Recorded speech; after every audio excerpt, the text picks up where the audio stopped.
इसको बोला जाता है क्रीज लाइन, ठीक है। वाला मतलब हमारी आई बॉल के ऊपर वाला हिस्सा, और ये वाला जो पार्ट है ये आउटर कॉर्नर है। इस तरह से ब्लेंड करूंगी कि ये शेडो बन जाए। लैशेस वाले बाल जो है वो नेचुरली अटैच है। जैसा भी आपको विंग पसंद है आप इसके साथ विंग बना दोगे। अस्सलाम वालेकुम ऑल ऑफ यू, कैसे हो आप सब लोग। उम्मीद करती हूँ कि आप सब लोग ठीक होंगे। आज की इस वीडियो में मैं आप लोगों के साथ शेयर करने वाली हूँ कि आई मेकअप करने के लिए आपको जो है ना किस तरह से देखना पड़ेगा, कितने पार्ट्स हैं आपके आईज के और किस पार्ट पर कौन सा वाला कलर अप्लाई होगा तो आपका एग्जैक्ट मेकअप जो है ना वो हो सकता है। तो हम जो है ना इस तरह से स्टार्ट करेंगे। मैं एक आईज पर आपको जो है ना इस तरह से मार्जिन बना के दिखाऊंगी, दूसरे आईज पर हम जो है वो कलर्स अप्लाई करेंगे, देन देखेंगे कि वो कंप्लीट होने के बाद किस तरह का दिखता है। जब हम अपनी आईज को बंद करते हैं ना तो हमारे आईज का ये यहाँ से लेके यहाँ तक वाला वाइड हिस्सा है, इसमें हमें नहीं पता कि हमने कंटोर कहाँ तक करना है, हाइलाइटर कहाँ लगाना है, वेलवेट कलर कहाँ लगाना है, कुछ नहीं पता। हम बस अपनी मर्जी से जहां दिल करता है, जो कलर दिल करता है हम लगा देते हैं। ऐसा नहीं होना चाहिए। आपको पता होना चाहिए कि आपके कौन से पार्ट पर कौन सा कलर अप्लाई होना है, ठीक है। अगर मैं अपनी आईज को इस तरह से देखूं तो अगर आप आईज को बंद करो तो आपको कुछ भी जो है वो नजर नहीं आएगा एक प्लेन स्किन के अलावा। लेकिन अगर आप अपनी आईज को ओपन करो आईज, हाँ, तो यहाँ पर आपको ये लाइन नजर आ रही होगी। खोलो, ये देखें, ये एक लाइन बन जाती है ये वाली, ठीक है। इसको बोला जाता है क्रीज लाइन। बंद करो। ये वाली जो लाइन है ना हमारी, ये वाली, इसको बोला जाता है क्रीज लाइन, ठीक है। ये हमारी वो वाली लाइन है जिसको हम बहुत अच्छे से कंटोर करते हैं अपनी आईज को जो है ना वो बड़ा दिखाने के लिए, या फिर आईज की डेफिनेशन इसी तरह से होती है कि आप आईज को पहले अच्छे से कंटोर करो। अच्छा, मैंने आईज के ऊपर बेस नहीं लगाई हुई थी तो मैंने बेस बना ली है ऑफ कैमरा, ताकि मैं कलर अप्लाई करूं तो आपको क्लियरली नजर आ सके कि मैं कौन सा कलर अप्लाई कर रही हूँ। मैंने यहाँ पर जी क्रिस्टीन का पीच कलर लिया है इस पैलेट के अंदर से, और मैं इसको इस तरह से अप्लाई करूंगी और मैं उसको इसी एरिया में रहते हुए अप्लाई करूंगी जिस एरिया में मैंने आपको इस तरह से लाइन बना के दिखाई है, ठीक है। इस तरह से अगर आप आईज को इस तरह ऊपर से स्ट्रेच कर लेते हो तो आपको ज्यादा आसानी होगी कलर अप्लाई करने में। अभी अगर मैं बात करूं अपनी इस क्रीज लाइन के नीचे वाले एरिया की, तो यहाँ पर आपको यहाँ से लेके यहाँ तक पूरा पार्ट नजर आ रहा होगा, जो कि बेसिकली 3 पार्ट्स में जो है वो डिवाइड हुआ है।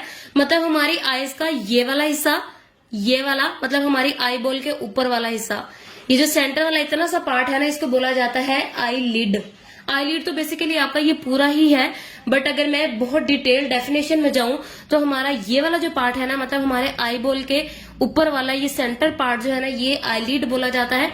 और हमारे जो आईज का ये वाला पार्ट है ये इनर कॉर्नर है, और ये वाला जो पार्ट है ये आउटर कॉर्नर है, ठीक है। मतलब हमारी नोज के साथ से जो पार्ट है आई वाला वो हमारा इनर कॉर्नर है, और ये बाहर वाला जो हिस्सा है ना, ये वाला वी, ये हमारा आउटर कॉर्नर है, ठीक है। अभी यहाँ पर अगर देखा जाए, आपने अक्सर देखा होगा कि जब हम डार्क कलर्स अप्लाई करते हैं, जैसा कि मैं अक्सर यहाँ पर डार्क ब्राउन कलर जो है वो अप्लाई करती हूँ। किस तरह से अप्लाई करती हूँ, मैं यहाँ पर इस तरह से कलर अप्लाई करूंगी और इसको मैं बहुत अच्छे से इस तरह से ब्लेंड करूंगी कि ये शेडो बन जाए, ऐसा ना लगे कि कलर जो है वो अलग से पड़ा हुआ है, ठीक है। अगर आप कलर को ऐसे ही अप्लाई करके छोड़ दोगे तो आपका आई मेकअप बहुत ज्यादा शार्प लगेगा और ऑब्वियसली बहुत बुरा भी लगेगा, ठीक है। तो आपने अगर नोट किया हो तो कलर जो है वो डार्क वाला यहीं पर अप्लाई किया जाता है। कभी आपने देखा है कि डार्क ब्राउन कलर यहाँ लगा हो या डार्क कोई भी कलर है वो यहाँ लगा हो और लाइट कलर जो है वो यहाँ लगा हो? ऐसा कभी भी नहीं होता। डार्क कलर हमेशा आउटर कॉर्नर पर लगता है या फिर दोनों साइड्स पर लगता है। अकेला इस साइड पर कभी भी डार्क कलर नहीं लगाया जाता।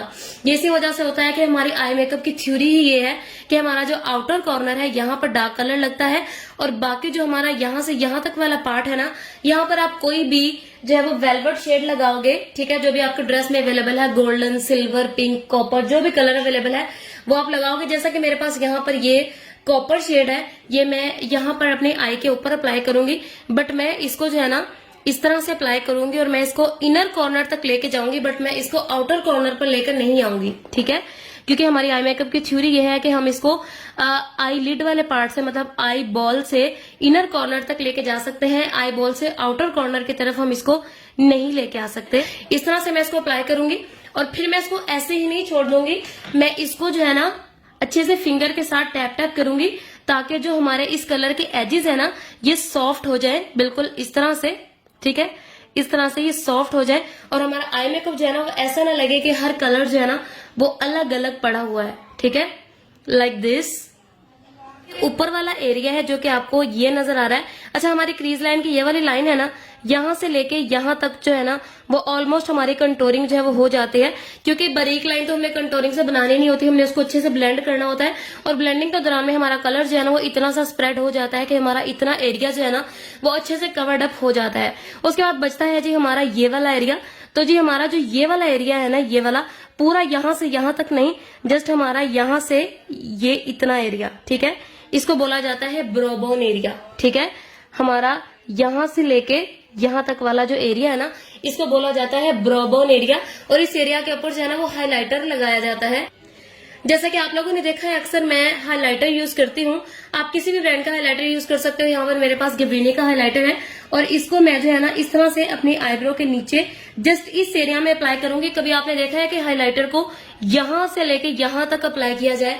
ऐसा कभी भी नहीं होता। हाइलाइटर जो है ना वो हमेशा जो हमारी आईब्रो का ये वाला सेंटर वाला आर्च होता है ना, यहाँ पर अप्लाई करते हैं और फिर इसको थोड़ा सा ब्लेंड करके आगे और पीछे वाली साइड पर ले जाते हैं इस तरह से। ठीक है, अब बारी आती है जी हमारे इस एरिया की। तो हमारा जो ये वाला एरिया है ना, ये सेंटर वाला, जिस पर आप लोगों ने देखा है कि अक्सर हम लोग जो है वो हाइलाइटर या फिर कोई भी शाइनिंग वाला कलर जो है वो अप्लाई करते हैं इस एरिया में।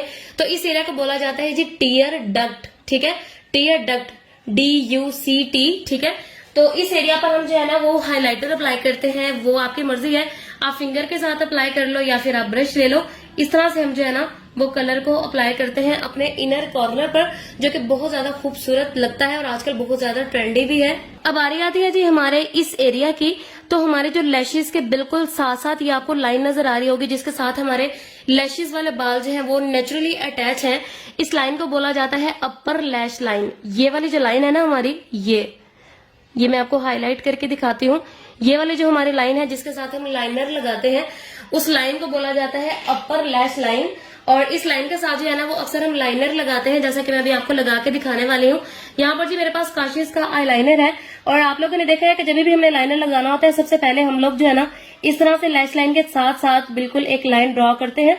उसके बाद विंग बनाना जो है वो एक अलग प्रोसेस है, वो आपको पता है कि आपने बनाना ही है। ठीक है, बट हमारा फर्स्ट स्टेप जो है ना वो इस लैश लाइन के साथ साथ लाइन लगाना है।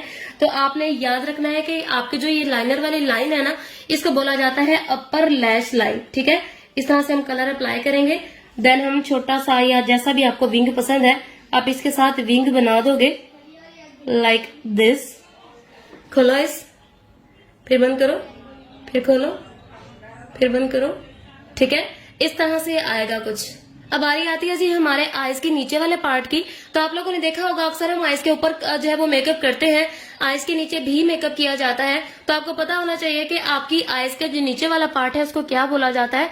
तो अक्सर आप लोगों ने देखा होगा कि जो हमारी लैशेस वाली लाइन है ना, ये वाली, इसके बिल्कुल नीचे कलर अप्लाई किया जाता है। कभी आपने देखा है ऐसा कि लैशेस छोड़ के यहाँ पर कलर अप्लाई हुआ हो? ऐसा कभी भी नहीं होता। कलर हमेशा जो है ना वो लैशेस के बिल्कुल नीचे अप्लाई किया जाता है। डार्क कलर भी अगर आपने लगाना है तो लैशेस के बिल्कुल नीचे अप्लाई होगा और उसके साथ लाइट कलर के साथ ब्लेंडिंग होगी। तो जी इस पार्ट को बोला जाता है lower lash line, lower lash line. ठीक है, तो सेम कलर जो आप हमने आईज के ऊपर लगाया था वही मैं जो है वो आईज के नीचे अप्लाई करूंगी इस तरह से।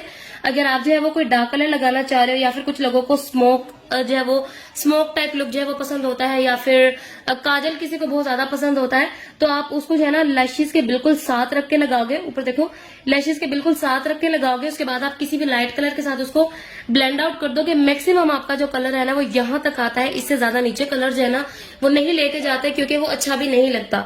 ठीक है, ऊपर देखो, तो हम बहुत अच्छे से लोअर लैश लाइन के साथ साथ कलर अप्लाई करेंगे और ये कंप्लीट होने के बाद दिखेगा कुछ इस तरह का। बंद करके दिखाओ, फिर खोलो, फिर बंद करो। तो जी आई मेकअप कंप्लीट होने के बाद दिखेगा जी कुछ इस तरह का। आइज खोल के बंद करके दिखाओ इनको। ठीक है, अगर आप इस मेथड को फॉलो करके और इसके हिसाब से इस टेक्निक को यूज करके आप आई मेकअप करते हो ना, चाहे आप स्मोकी आई करो, चाहे आप कॉर्नर सर्किट करो या आप स्मज मेकअप, किसी टाइप का भी आप मेकअप कर रहे हो, अगर आप इस टेक्निक को फॉलो करके इस बात को माइंड में रख के कि आईज के किस पार्ट पर कौन सा कलर अप्लाई होना चाहिए, आप उस हिसाब से मेकअप करोगे ना तो आपका मेकअप बहुत खूबसूरत होगा। तो आप लोगों ने जब भी मेकअप करना है, आपने इस टेक्निक को यूज करके इस बात को माइंड में बिठा के कि कौन सा पार्ट है, कौन सा कलर लगना है, देन आपने मेकअप करना है। और इस टेक्निक को जरूर ट्राई कीजिएगा, आपको खुद पता चलेगा, वाज़ेह फर्क नजर आएगा आपको कि आपके बिफोर मेकअप में और आफ्टर यूजिंग दिस टेक्निक जो है वो किस तरह का लुक जो है वो आपने क्रिएट किया है। तो वीडियो आप लोगों को कैसा लगा कमेंट करके जरूर बताइएगा। होप सो कि आप लोगों को बहुत कुछ नया सीखने को मिला होगा।